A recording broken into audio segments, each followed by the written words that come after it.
Hello everyone, it's Old Guardian here. In this video I'm proud to present a Budget Galakrond Priest.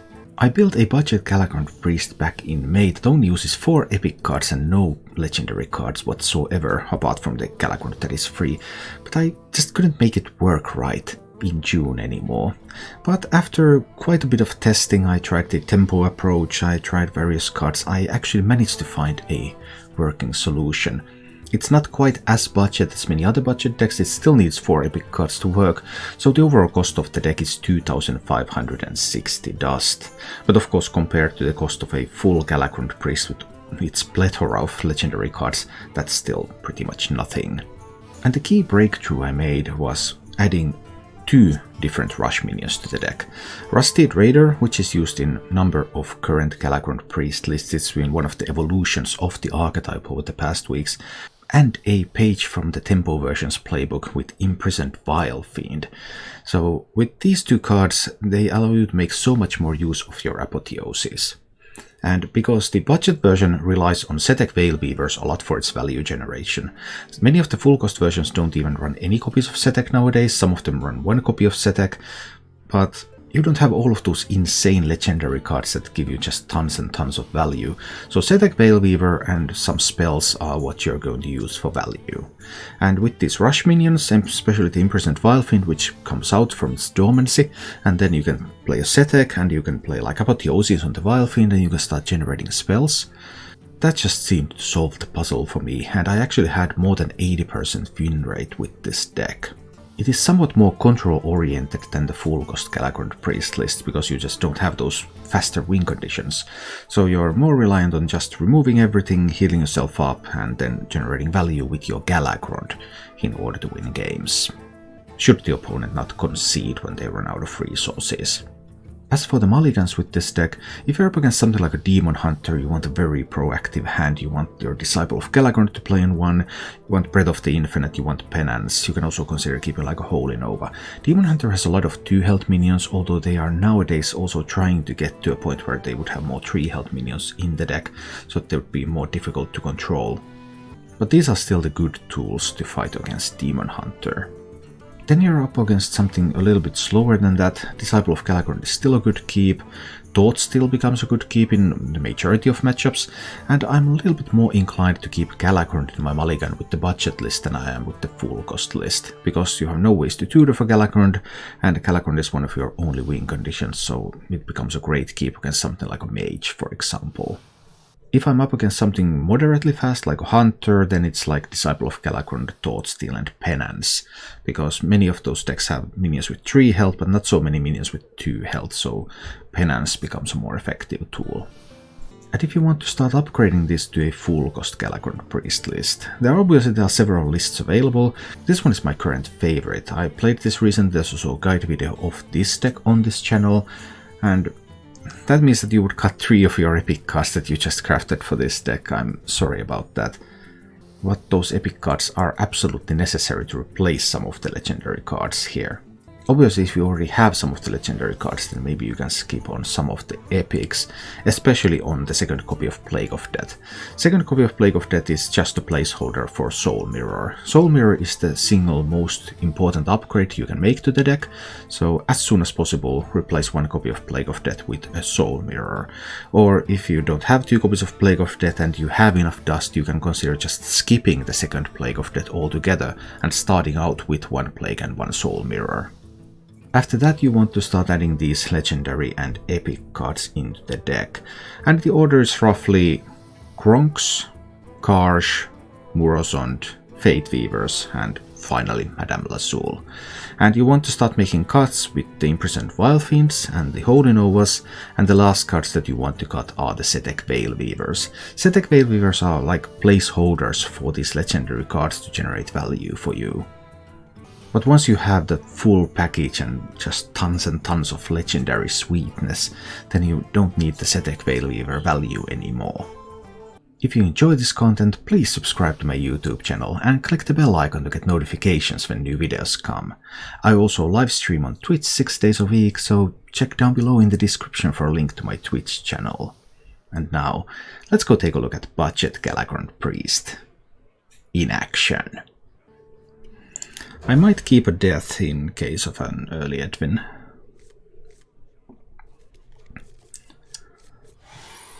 We'll see how it goes.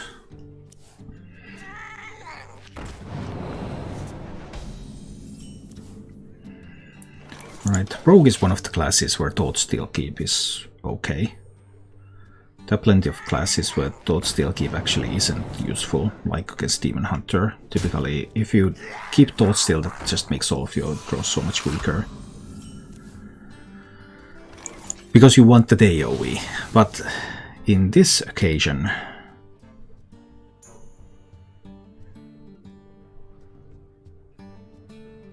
I mean, I could backstab a Pharaoh Cat.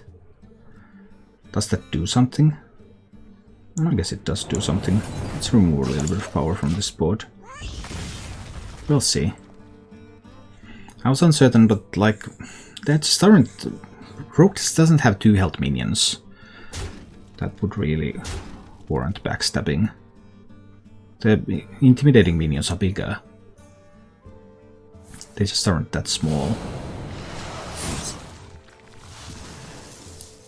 Love to see when the Rogue Seal fates their own stuff.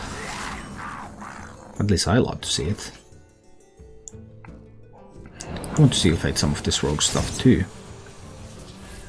Too bad I don't get a Lackey, but I do get a Morozond. Rogue is one of the weaker matchups for Priest, but like Morozonding the Wondrous Wand or something is one of the power moves Priest can do in the matchup.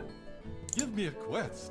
Yeah, but that would be an immediate ban right there. Bye bye.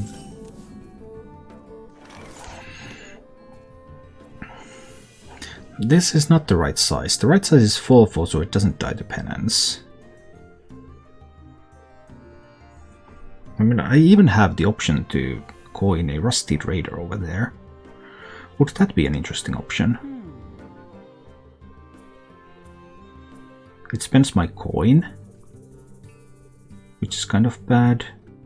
But it develops a minion that challenges these minions here. I think I like it. Let's do that. What a lovely day. That questing, of course, didn't really have a chance to survive, because even if he developed it a little bit further, got it to 5/5, then the Raider would have still been able to kill it. Now this Raider is a little bit annoying target. Can't backstab it, can't seal fade it. I mean, I guess you can like eviscerate it, but you don't really want to do that either.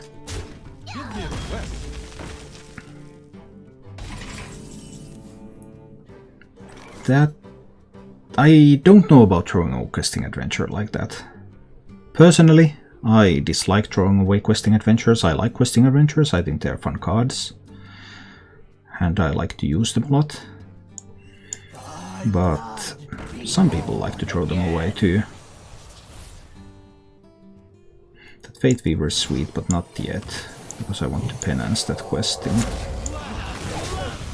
And now everything is a little bit damaged. Well, this one isn't. These are both somewhat damaged, not too damaged. We'll see. Warrior counters everything, really. Well, Warrior is powerful, but I don't know about that. The Warrior Priest matchup is really interesting, because it can go so many ways. Is this a time to use a Rusted Raider, or is this time to invoke my stuff? I can't get the Fate Weaver out there and to do other nice things, so... I suppose I'm using another Rusted Raider here. He could flick a Rusted Raider. Would he really flick a Rusted Raider? I suppose not. But okay. Now we have seen both of the Reborns that were generated by the Pharaoh Cats. That's awesome. Always loving it when I get some of that out of the way. He actually did flick the Rusteds. Oh man, that is not particularly powerful.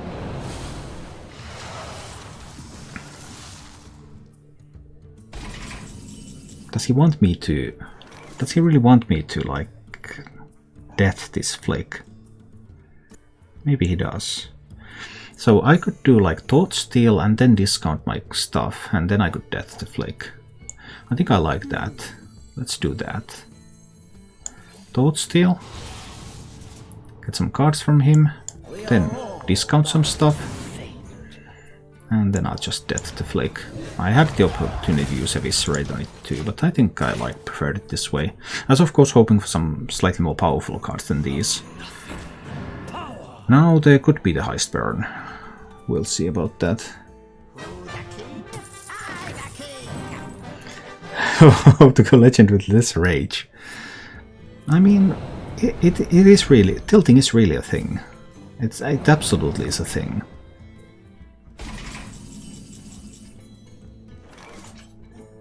I kind of liked Setek.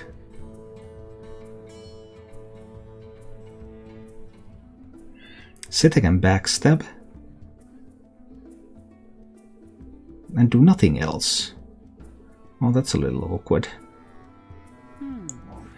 But I might also find some buffs. Let's do Setek and backstab here. Like Grave Rune. Do I want copies of Setek, or do I want copies of Fate Weaver? I guess Setek is more annoying. I'm trying to force a sap out there. Now I won't have enough mana to do nice things. Maybe I can still cast one Renew here. Mind Control? We can do Mind Control. It is destiny. I can heal up, it's fine. He has one more Seal Fate left, but I think this is okay. 8 cards currently in hand. So he has his Heist Baron and he has his Wondrous Wand. But I have too many cards in hand, I can't use the Burrosant with the wand now. Maybe that was a mistake. Maybe. Let's see how much work he puts on dealing with the Seteks. He finds a lot of cards. This one's a real page turner. A lot of cards. Is there an Edwin involved? A free Edwin from the wand? There is. Well, I have a time rip, so I don't mind. Nine cards in my hand, so we're going to rip that Edwin. Now I've dealt with the Edwin and both of the questings. But there's still the Kronxes and stuff like that. It's probably going to be Holy Nova, right? So this one has to go there, so that I get a full board clear. This one has to go there. Then I can do Holy Nova. And then I can throw away this circle. Well, it heals that one for one, I think that's okay. Let's do it like this. Alright. So Rogue obviously has the Heist Baron left for more good stuff. But Flick is gone, questings are gone. Edwin is gone. It's Heist Baron, Kronx. Obviously the Galakrond. I have a couple of Plagues of Death, I have a couple of Morozonds. I will act as your steel, Dragon Lord. Okay, Galakrond is now fully invoked, so the big Gala can happen. I have an ooze for that, so I have some stuff going on here. Is this like a Morozond turn? Because this totally could be a Morozond. Grab some minions. See what the Rogue can do about all of that. Flick is gone. That's Morozond.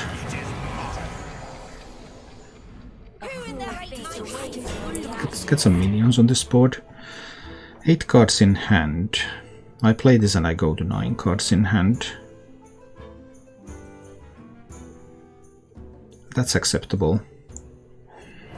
Can eviscerate that one. Go to 9 cards. like this. It is I can use these two to trade that away. And this one can just go face. 9 cards in hand. Actually need to throw away a Radiance so that I don't burn a card if this for some reason happens to die. There has been a Pilfer played, so there could be some way to kill this. Alright, gets another 4 free cards. And there could be Kronks involved. 10 cards in the Rogue's hand. The plot thickens.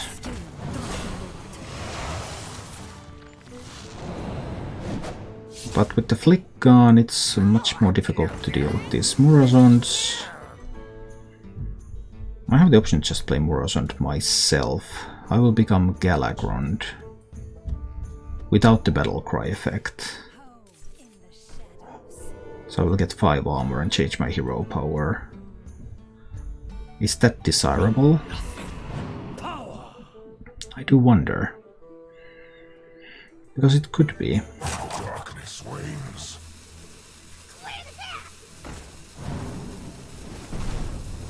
So many minions out there though.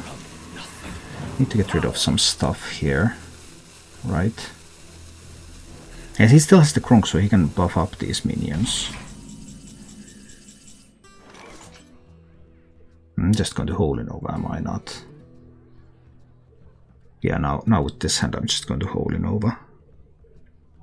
Not Umbros on the turn, it's Holy Nova, it's Ooze. I can use this to value trade. So it's Holy Nova.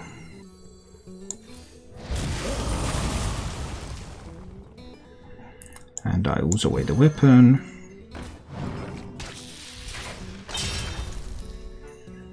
Gives me hero power over here. Tells me to use this to value trade. And this one could just trade. I can keep the stealth minion stealth. And that one can go face. I think this is acceptable. I keep this one hidden for now. So, my rogue opponent has 10 cards in hand, so there's still plenty of things coming. I have seen 2 Shadow Steps, so unless he has been able to discover additional Shadow Steps, then the Shadow Step game is over.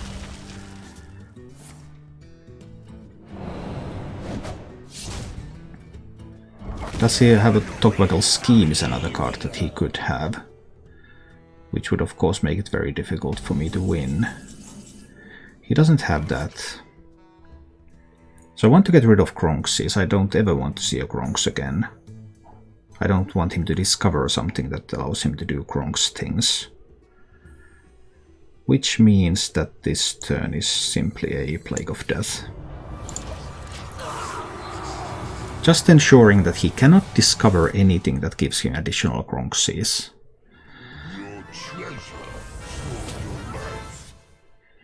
That's interesting. I might take that. Especially if he doesn't generate more tempo. And he does not. I'll just take that. It's mine now. My Waxadred. Not yours, mine. Kronks is gone. And Kronks is not coming back. I don't even have a Kronks, so I can never play a Kronks that he would copy. I don't mind a little bit of sap action. He has one Heist Baron left there, so I need to be careful about... Like, he plays Crown, he gets some legendary stuff out there. I need to be careful about that.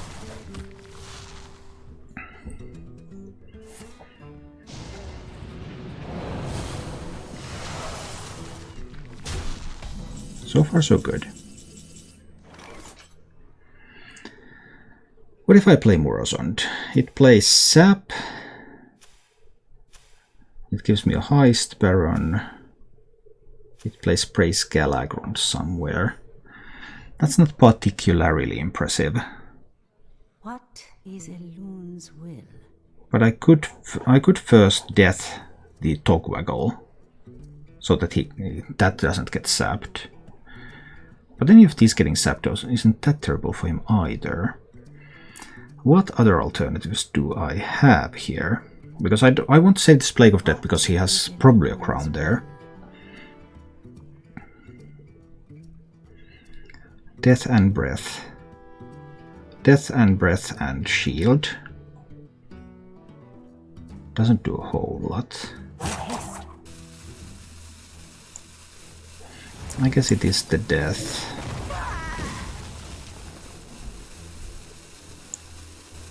And the Murozond. Let's just do this.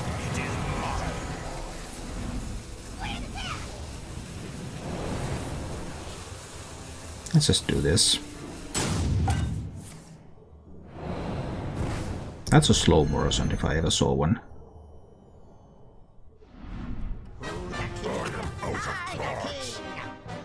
But it does develop me a board. That's the thing. I'm at 26, he has 4 on board. I'm just not dying to this board here. Oh, he took the Golden Kobold. But that means that he loses all possibilities for tempo. He can't handle this board now, can he? I don't know how this is going to work.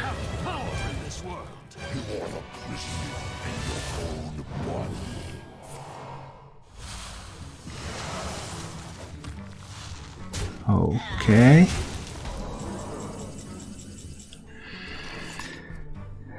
Well, do I have lethal? I would need both to connect, so I would need to kill the 6/6 to have lethal. Can I kill the 6/6? I have 5 damage here, and that's a Shadow Word Pain. So no, those cards don't kill that. But I can try to renew my face and see if I can pick up single target removal. I can't, but I can pick up another renew. Then I can Soul Mirror. 5 minions on the board. Lethal. There's my lethal. Yay and yay. I won the game with Murozonds and Soul Mirror. Cards that I did not have. But what can I say?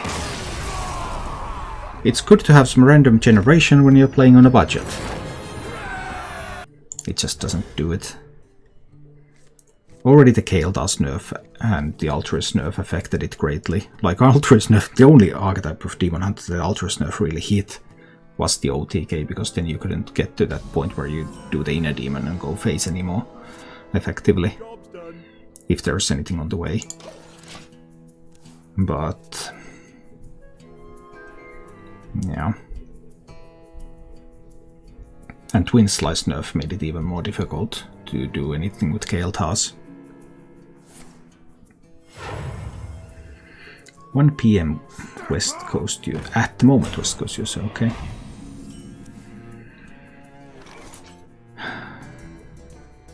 That's so scary if he has like a Guardian Orc Merchant there. So I think I will have to penance it away. Because like if he has Guardian Orc Merchant for this and I can't get rid of it for multiple turns, and then my life is going to be miserable. And I don't want that. I want my life to be good. I highly prefer it when my life is good. Could kill these with the breath, but they're just 1/1, so this is the opportunity to grab a pair of Frozen Shadow Weavers, which happens to be a tech card against this particular class. So how about that? I like it. Would you play Holy Nova in a full cost list? Probably not. You seem to be able to get by with just one of these two, either Breath or the Holy Nova. There are some lists that run Holy Nova over Breath if they run some of the earlier minions. But typically nowadays only one of these two is included. But on a budget it's more difficult. I actually think I want to freeze some face right now. Let's see what the Demon Hunter wants to do next.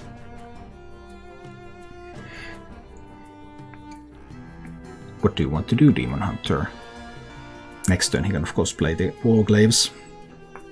But this turn he could have played the Satyr. Should I have allowed him to play the Satyr? What would I have done if I wanted to allow him to play Satyr? I would have hero powered face and done nothing else. Yeah. I guess I could have done that. Whoa, boy. Oh, boy. Oh, boy. I mean, it's Apotheosis and then heal this, right? What is Elun's will? I could also time rep the Satyr. But I don't currently have anything that's going to be useful with the Apotheosis, so I think that this is Apotheosis. Heal that Satyr. Heal that to full health.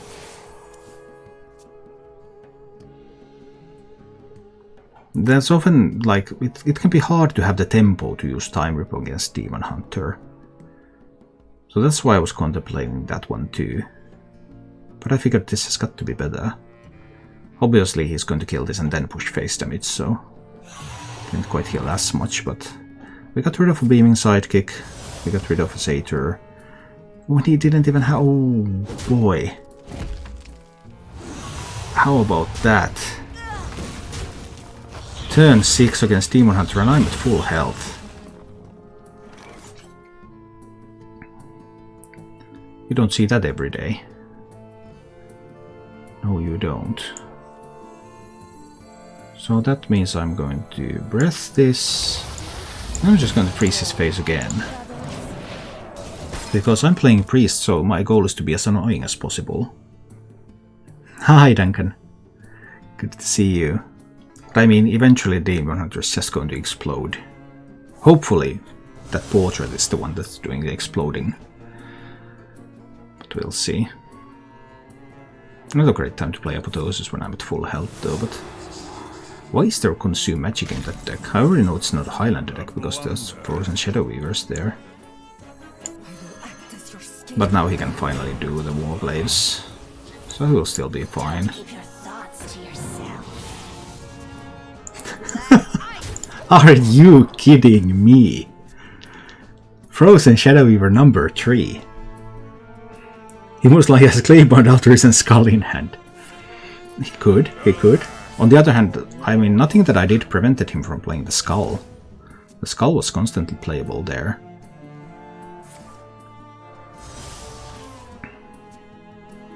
The fires of vengeance burn bright. Fires of Vengeance. I'm just going to freeze him again. I'm totally freezing him again. I mean, this will be game, right? They can still be Altruists. They can still be Altruists.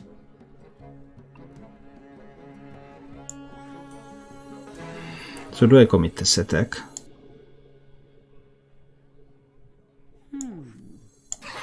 Yeah, I do. I do. Come on, share. 5 damage with Altruist. His will be done. Can he do 5 with Altruist? More easily than 3. I think 3 is more easy than 5. I think I'm doing it like this. But this is definitely an Altruist or bust type of situation.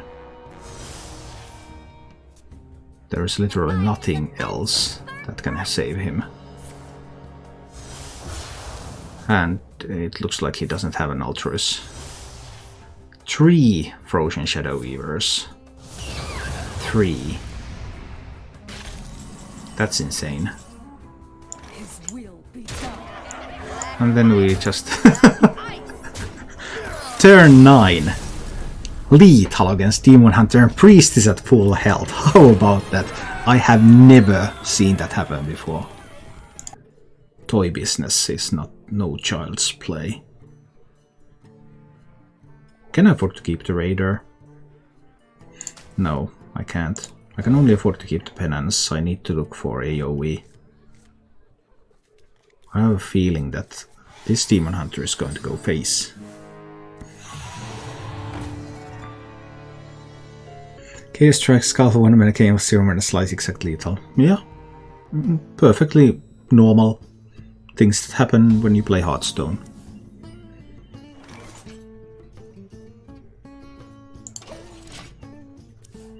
So I will need to penance this. He kept everything, so there's more good stuff coming where that came from. Need to penance it now. If there had been a beaming sidekick for that, I could have been in trouble.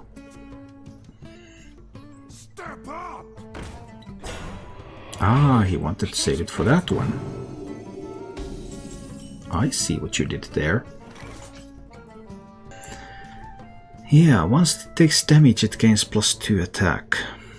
That will be difficult to answer. If I play Setek and I play Renew on the Setek, does that get me somewhere? Maybe. Because I get 2 spells.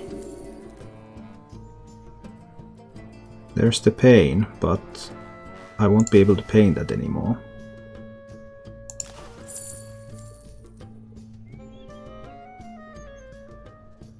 It's going to take damage. Right. So Shadow Madness better. Maybe Shadow Madness is the way. Ooh, that silence. No reason to silence it yet. There was a reason to silence it now though. Get another spell. Sorry. This level of play was not acceptable. That's an upgrade, probably.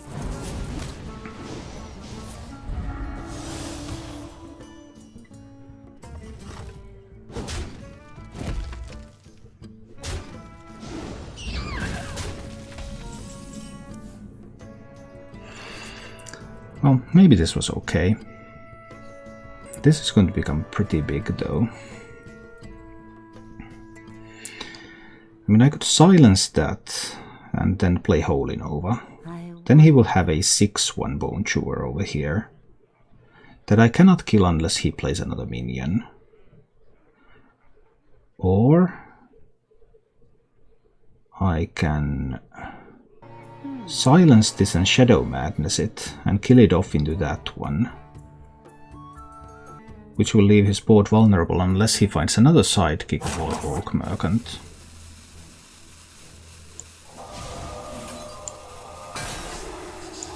That's got to be the play here. Do it like this. He will push 7 from the minions. He needs another sidekick or Orc Merchant. Does he have another sidekick or Orc Merchant? He does. He uses to protect the Satyr, which I don't think is quite as powerful as protecting this one, but maybe it works for him. We'll see. Maybe it was powerful enough. 0 invokes on the Galakrond. I just have to know about that board.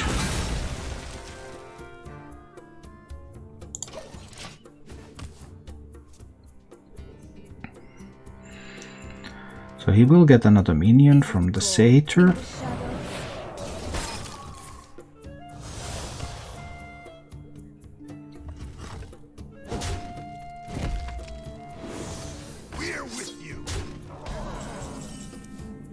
Ah, Breath of the Infinite.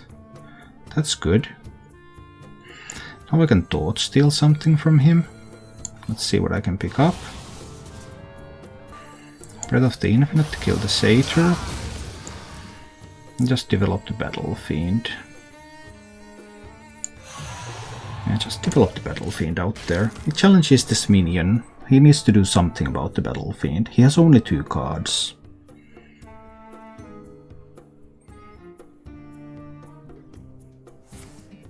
One of them happened to be a Skull of Gul'dan, which means that suddenly he can repopulate the board. And now he just might be able to do things. But he still has to kill the Battle Fiend, because there's the potential for apotheosis otherwise. Greedy.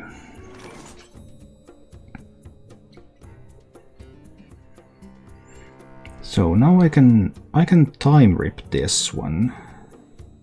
Then I can coin Apotheosis on the Battle Fiend and trade away the Blazing Battle Mage. But what if the next thing he plays is the 6/4? Then I would need to Galakrond that. But what if he has more cards, the cheap cards? I could also slice this one down, Apotheosis this one. Saves a little bit of resources.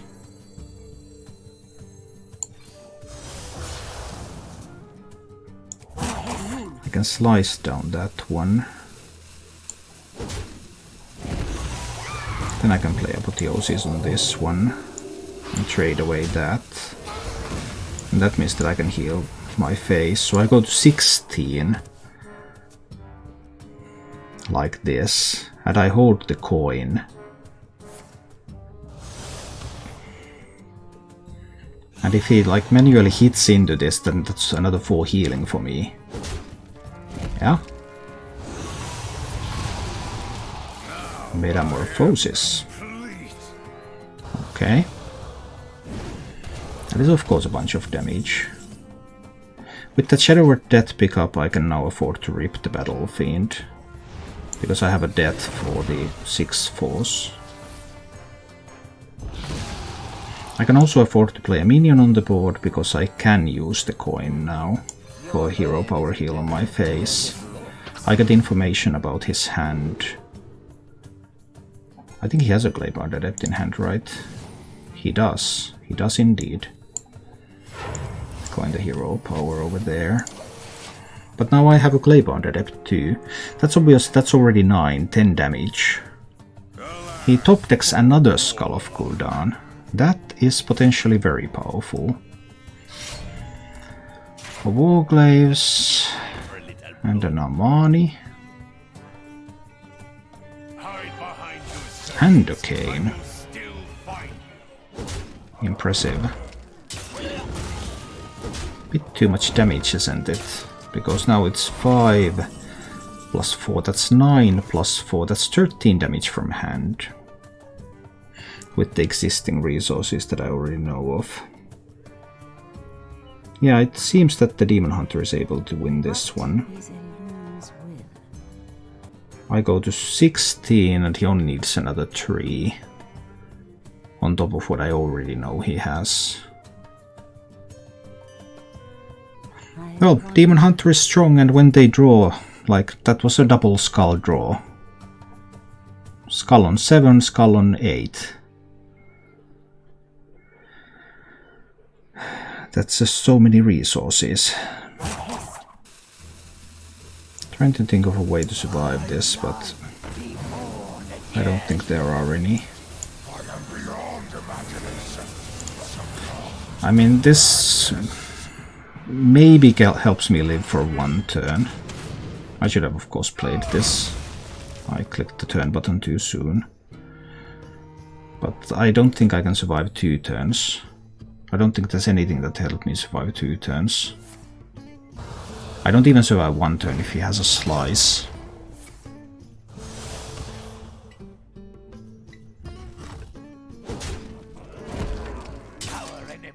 He has 2 Glaybound Adepts. That was totally ridiculous draw. Thank you for watching. If you enjoyed the show, please click the like button and subscribe to my channel for more.